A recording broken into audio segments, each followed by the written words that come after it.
Welcome back to part two of our Aerosmith Rocks review.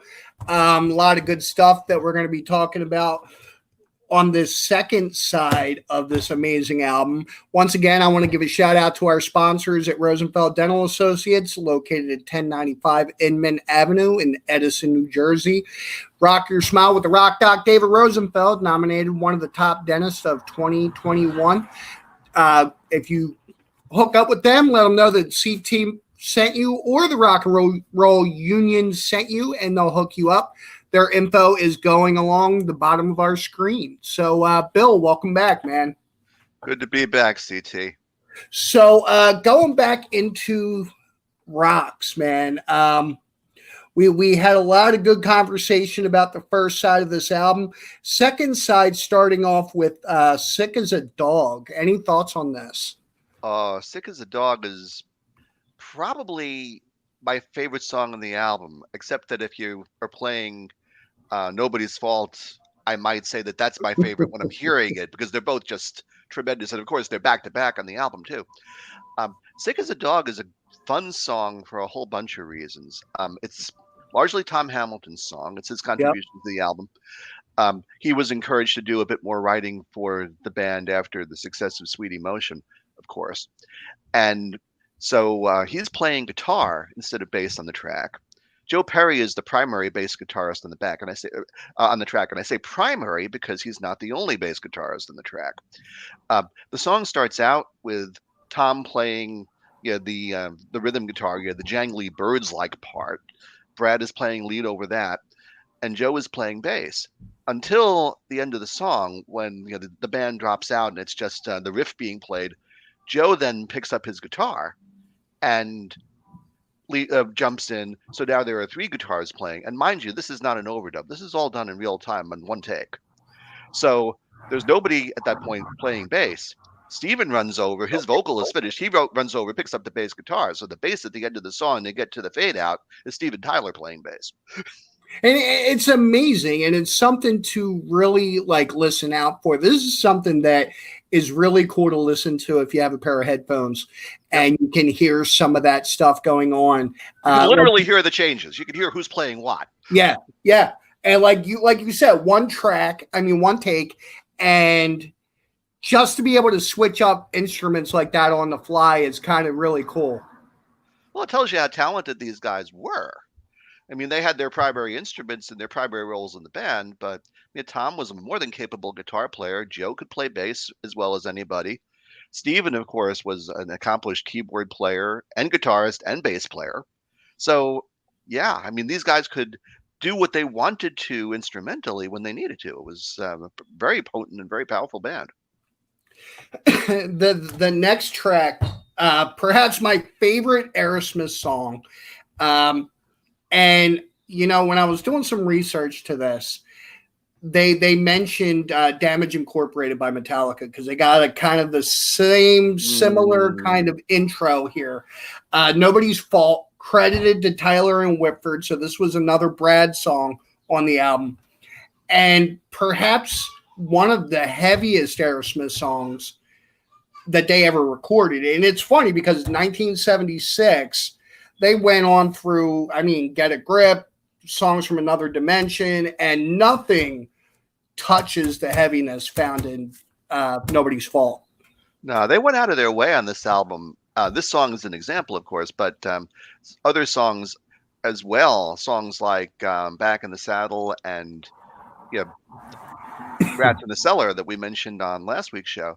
The band went out of their way to be heavy on this record, and this song is a prime example of it. I mean, they're getting just a little bit of distortion going on the guitars. There's obviously various effects, flanging, echo. There's a tremendous amount of separation at the beginning of the song, of course. I mean, it's a great headphone song again. I mean, it's just wonderfully put together. And there were very few people doing this in 1976. I mean, obviously Led Zeppelin was out there and Jimmy Page was a master of the studio. You didn't necessarily expect that Aerosmith was going to be doing this based on what they had recorded up to this point. But they had a master working with them in the studio. Jack Douglas was an accomplished recording engineer who had worked with nothing less than John Lennon prior to working with Aerosmith. Oh yeah. He was one of the lead recording engineers and producers at Record Plant. So they were working with a guy who, quite frankly, really knew his shit, and it showed on this one. Well, like we talked on last episode, I said that parts of Rocks felt like a counter to Toys in the Attic, and Nobody's Fault to me was kind of a counter to Round and Round that was off of Toys in the Attic. And Round and Round was another heavy tune. Wasn't as heavy as Nobody's Fault, but it had that same kind of guitar feel. It had that same like heaviness. But Nobody's Fault was just, I mean, researching some of it, they're talking about their fears of flying, hurricanes, things like that, everything, fears that they all had. To me, it was almost a take on like environmental type stuff. It was like Mankind kind of in the lyrics. It more struck me as the paranoia that sometimes comes in when people are doing too much drinking and too much drugs, and they take everything just a little bit too close to home and a little bit too personally. I mean, yeah, that's a good point. I mean, the lifestyle that these guys were leading, they obviously were spending a lot of time in airplanes, a lot of time in limousines and so forth, and they weren't necessarily in control of their surroundings. Yeah. So it might have come from a little bit of that. One of the things that strikes me as interesting, talking about the heaviness of the album in general, is that a casual fan wouldn't necessarily have expected that this album was going to be as heavy as it was. Right. I mean, Toys in the Attic was a fairly heavy album, but obviously the emphasis was on the singles, Sweet Emotion and Walk This Way. When Rocks came out, the first single that came out from the album was Last Child, which is a solid song and a fairly heavy song. It didn't really do all that well. I think it got to like about number 25. And then at that point, somebody at CBS Columbia had the bright idea that Aerosmith was such a powerful act now, maybe it made sense to go back and mine some of their earlier catalog. So the next single that came out was the reissue of Dream On, which was a huge success, obviously. Yeah. So when that ran its course, then the folks at CBS said, well, Dream On was effectively a ballad. We should find another ballad. So the next single was Home Tonight, which pretty much sank without a trace and really wasn't indicative about what this album was. Right. That's right. I started listening to Aerosmith. I became an Aerosmith fan during the Pump era. Pump came out in 89. I was about 14 years old in 89. And that song, that album, the song Love in an Elevator, that album, Pump, kind of really got my spark with rock and roll.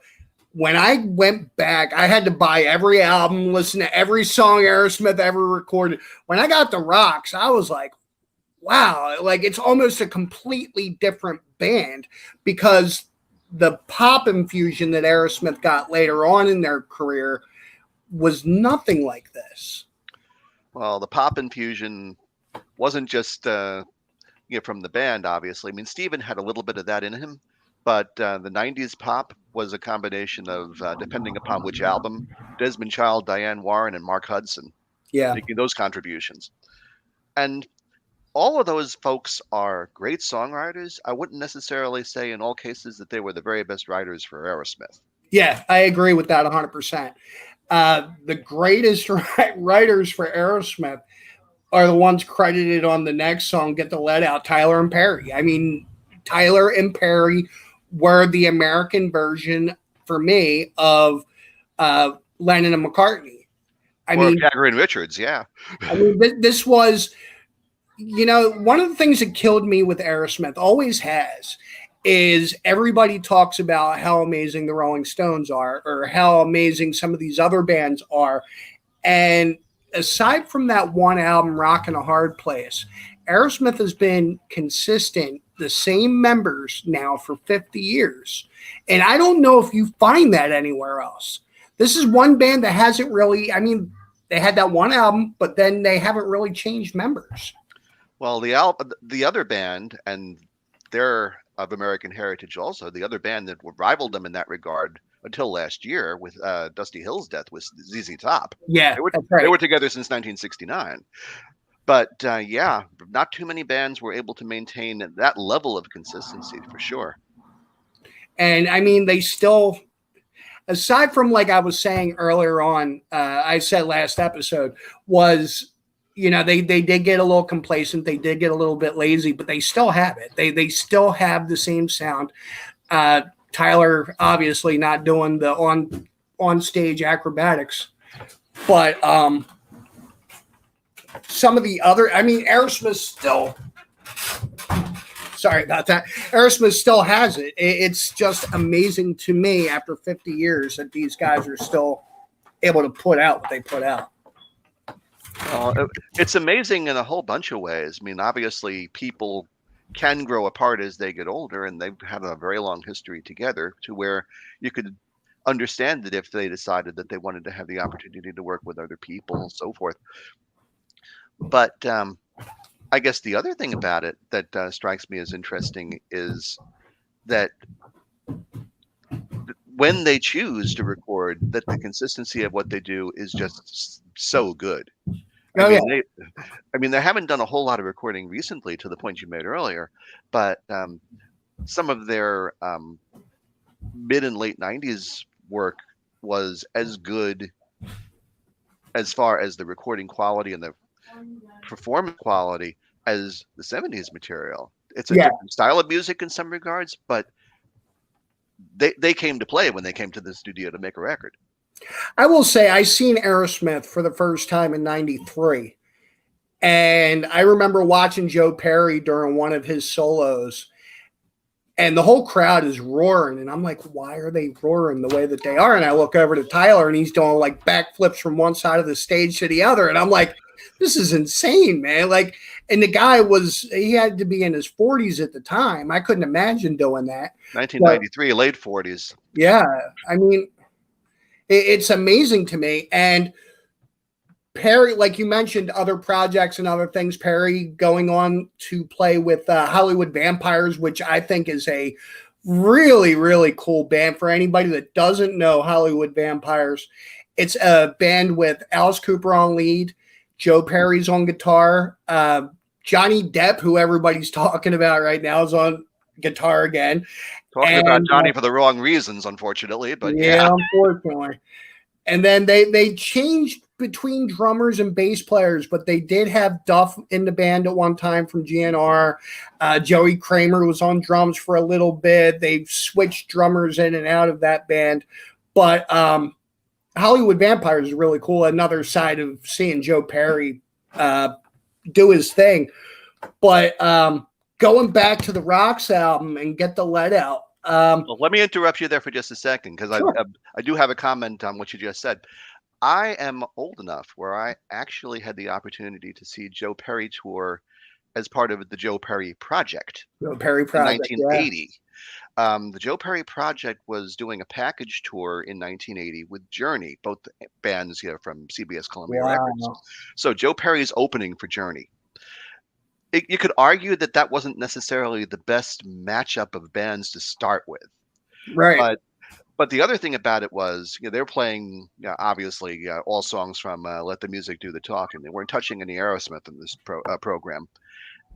And no offense meant to Joe, and probably is more about the rest of the band. And it probably says something about that for the second Joe Perry Project album, he changed about half the band out. They were not a good band live. I mean, one of the things that I look for as a musician when I'm watching another band play is how tight they are.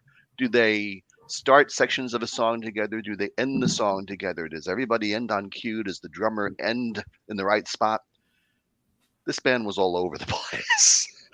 I mean, the fact that Joe Perry was on stage got them applause, but that was probably the only reason they got applause, unfortunately. Yeah. So when Aerosmith got back together in 1995 and the original members reestablished the band, I personally breathed a sigh of relief, because it got back the band as it should have been, as it always should have been. I don't remember the full details of what happened between Joe and Steven and their respective partners' wives at the time. as I remember it, it was just as much the wives not liking each other that caused them to have problems working together. But in any event, the band has been together now since 1985, and that's the way it ought to be.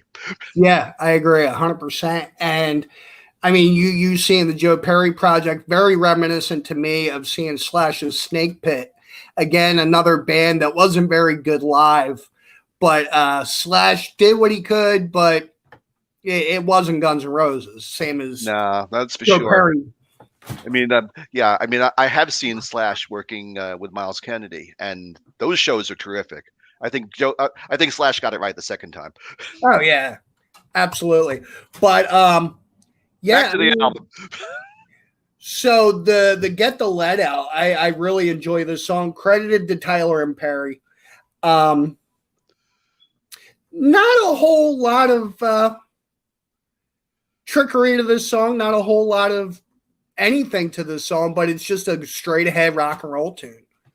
Yeah, I would say that this is where the album starts becoming a little bit more predictable. It's nothing at all to say that I dislike the songs, because this song and Lickin' a Promise for me are both a lot of fun, but they're predictable in terms of the writing style. I mean, it's, you know, Joe and Steven doing their thing, and they do it well, but there's nothing about it that I would say makes it a standout track per se. I mean, it's good, solid rock and roll. It's what you expect from Aerosmith. Is it very different from some of what they've done in the past? Probably not. Yeah, I agree with that. Very, you mentioned both of those songs, Lickin' a Promise as well. I feel kind of generic in terms of Aerosmith. This is typical Aerosmith. This is, like you said, nothing over the top, nothing memorable like Nobody's Fault or Back in the Saddle, Last Child, that kind of thing. Probably the weakest point on the entire album. But I mean, going into Lickin' a Promise, I mean, one of the things that I like about Lickin' a Promise is the crowd sound, and the crowd keeps shouting for more, and then they throw the crowd sound in there. But like you said, I don't think there was anything over the top about these two tracks. There isn't really. There is one thing about Lickin' a Promise, though, that I always thought was kind of cool, and it has to do with how the recording was made and engineered. There are, as with most Aerosmith songs, there's two guitar parts, one from Joe and one from Brad. The way they mixed them on this song, I guess they probably did it just panning back and forth. You can hear going back and forth especially at the beginning of the song as they fade into the main riff. You can hear one guitar and then switching back to the other guitar in the other channel. So it's do do do do do do do do do, and you can't see my hand, so you can't really see the way I'm gesturing. But you can literally hear the riff bouncing back and forth before they go down, and then Steven starts singing. Yeah. So in that regard, the way that Jack Douglas recorded it and mixed it is what grabs you, not so much what they're playing at the top of the song. And ending the album with Home Tonight, like we said before, was, I mean, I keep stressing this. This was kind of the flip side for me of You See Me Crying, the ending of Toys in the Attic. It was almost, to me, it felt like it was formulaic, that they had this idea, we're going to start with this track, and then we're going to have a goodbye song at the end. That's probably true. And, like I was saying before, I mean, that was, I guess, because of the fact that Dream On had done so well as a single, that they decided to release Home Tonight as a single as well. And really probably didn't deserve to be. I mean, one of the things about Rocks that to me is so criminal is there is such great music on this record, and there isn't a classic Aerosmith single really that came from it. And there should have been. There's at least 3 or 4 songs on this album that could have been all over the radio airwaves had they played the game differently and released things in a different order from what they did. Kind of going back to like we were talking about the 90s type of Aerosmith. I remember going to see them live in, I want to say 96 off the 9 Lives album. And I had lawn seats at the time for this show. And I remember they broke into Rats in the Cellar, and I was excited to hear that. And really started flipping out. I can't believe they're playing Rats. This is awesome. And no one around me having any clue what song they were playing. I was like, this. I hate moments going to shows like that where people are there to hear the hits, but don't really know the good stuff that came off the same album. That's true. I mean, Aerosmith's got such a deep catalog that they could probably play a 3-hour show and still leave a hardcore fan like yourself wanting about, why didn't they play that one? Yeah. Because there is so much good material they can play. But again, this is a record that, I mean, I'm not going to say that it's unknown. I think it went triple platinum. Yeah. In fact, I think it shipped platinum, so it was obviously a huge hit for them. But the latter-day fans, to your point, I don't think know this record very well, simply because it never really had that much presence on radio. We had somebody on the last episode. Unfortunately, we didn't. I didn't show the comments on the last section, but they were talking about the addition of Desmond Child, like you were just talking about, and a very different direction for them after this album once they got back together. And one of the things that really struck me weird about Aerosmith, and I didn't know this until I read Does the Music in My Head Bother You from Steven Tyler, was the song that they did for Armageddon, Don't Want to Miss a Thing, was originally slated for Celine Dion to sing. I was like in awe of that. Like, here's a guy that's able to hit the same kind of notes that like Celine Dion can hit. Well, there's no question that Steven has a great voice. He's had and still has a great voice. I mean, I don't think there are too many singers out there at the age of 75, which I think that's about how old Steven is now, that can do what he does on stage. It's just really amazing that he's been able to maintain that. Especially listening to some of the music that I do and the music that my band plays. There are very few people out there who do 70s era rock, progressive rock, who can go out there and sing in those keys anymore. They typically modulate the songs down at least 2 semitones and sometimes more. Steven, to his credit, does not. He does it the way it was intended. Every time I hear people argue, well, he still sounds good for his age. You got to understand at his age. You got to listen when you talk about people like Vince Neil, or you talk about older singers that have been around. Well, for his age, you got to understand. No, you got to take care of that instrument, man. And the only people that I can kind of say that are on the Steven Tyler wavelength as far as being able to maintain their voice as long as they did, Sammy Hagar's got to be right on there as well. He's another phenomenal singer at the age that he is, and nothing has changed. I mean, age is not an excuse here. It's just you got to maintain your voice. Absolutely. I would add Ian Gillan of Deep Purple to that list too. Oh yeah, absolutely. I seen Deep Purple for the first time with Alice Cooper, and I was really in awe. Like, I knew some of their songs going in. I wasn't a huge Deep Purple fan, but I had so much more respect coming out of that show than before. He could still sing songs like Child in Time or Highway Star. Yeah. At this point in his life, I mean, God bless him. So that about does it for us, guys. We will be back next week with King Crimson. We're going to be talking one of your favorites, Bill. Yes, this is an album that is near and dear to my heart. King Crimson's album, Court of the Crimson King, their very first album from 1969, is a progressive rock milestone.